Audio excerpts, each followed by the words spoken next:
What a go on Jamaica? Listen up, me tell you. What a go on viewers and subscribers? Welcome back to the channel. What a go on Jamaica? Now I have a few stories to share with you, the members of the public. Now before we get into the video, remember as usual, drop some like on the video, share it with a family, a friend. Alright, so let's get into the meat of the matter. So, a female vendor was shot dead in downtown Kingston earlier today. A vendor was shot dead along Spanish Town Road in the vicinity of Pink Lane in West Kingston on Monday morning. The vendor, who has so far only been identified as Apple, was shot in the face by an armed assailant at about 11:20 a.m. as she sat by her stall.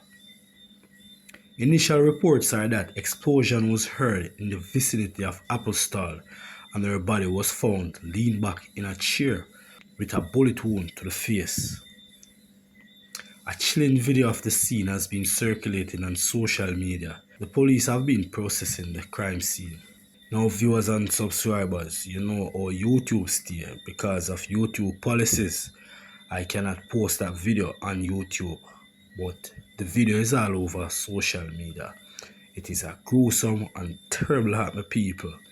Sometimes we have to wonder why people so evil and what this woman could have done to get this untimely demise. I will keep you updated as more info on this matter comes available. So now my viewers and subscribers, we move gone over Portmore, where we see gunman strike in Park Lane and kill one and injure two. So one person is dead and two others in hospital after gunman opened fire at a group of people sitting in a park at a section of 7 West in Greater Portmore, St. Catherine, earlier Monday. According to initial reports, around 1:30 p.m., the people were sitting in the main park in 7 West when a car drove up. It is alleged that gunman alighted from the motor vehicle and opened fire, hitting 3 of them. They were rushed to the hospital where one succumbed to injuries and 2 are being treated. Boy, my people, it's set away. It's set away, my people. Every day is just bloodletting on the island of Jamaica. Every day, my people.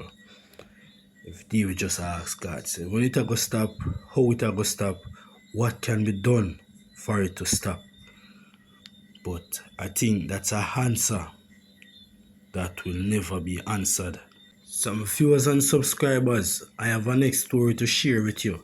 This one is about Sharkie in St. Elizabeth. He was St. Elizabeth most wanted. Now, Dwayne Sharkie Morrison, who was once considered as St. Elizabeth most wanted figure, had his committal hearing relative to a murder charge pushed back until January 25th of 2024.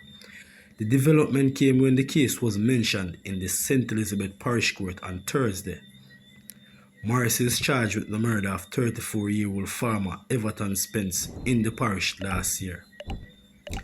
Prior to the start of the hearing, the clerk of courts told the presiding judge that several statements relative to the case were not properly completed. Morris was remanded in custody, resulting in him about to spend Christmas in a lockup. It is alleged that on September 9, 2022, Spence, a resident of Treasure Beach in the parish, was at home when a dispute developed between Morrison and a female. During the dispute, Spence reportedly intervened and Morrison allegedly shot Spence multiple times before fleeing the scene, resulting in Spence's death. After several months on the run, Morrison turned himself into the police on Friday, January 13, 2023. Following a series of targeted security operations in Barbary, Hall and surrounding communities in the parish. He was subsequently charged with Spence's murder. Now my viewers and subscribers, we're still in the parish of St. Elizabeth, where we see an another alert has been activated for 17-year-old Karima Graham of Fairfield District, St. Elizabeth, who has been missing since Tuesday, November 14. She's of dark complexion, stout built, and is about 173 centimeters, 5 feet 8 inches tall. Reports are that about 8 o'clock p.m., Karima was last seen at home wearing a red t-shirt and a pair of black pants. All efforts to locate her have proven futile. Anyone knowing the whereabouts of Kerima Graham is asked to contact the Junction Police Station or 119 emergency numbers or the nearest police station. Now my viewers and subscribers, we left from Jamaica and we're gone in the States, So, let me jump straight into this story and let you know what going on. 52-year-old Jamaican facing multiple rape charges in the US. A Jamaican man has been charged with multiple counts of rape and sexual assault in Massachusetts in the US after overstaying his visitor's visa in a North American country. According to the United States Immigration and Customs Enforcement Agency ICE, its Enforcement and Removal Operations ERO in Boston, Massachusetts, arrested the unlawfully present Jamaican.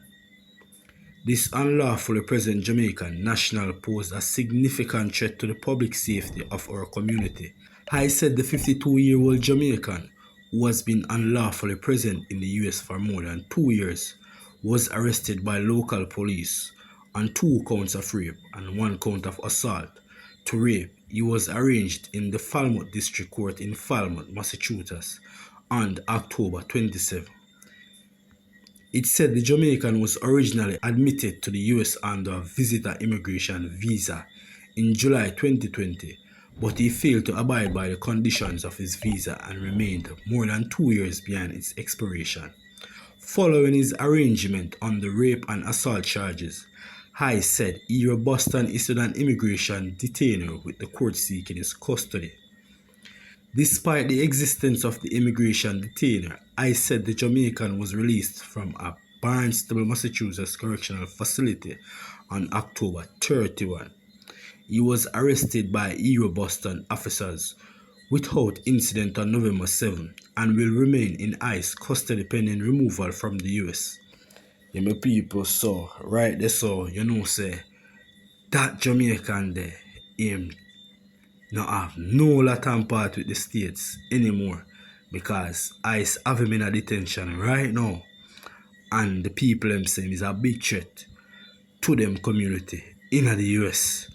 So them have to get rid of him and send him back to Jamaica. Understand?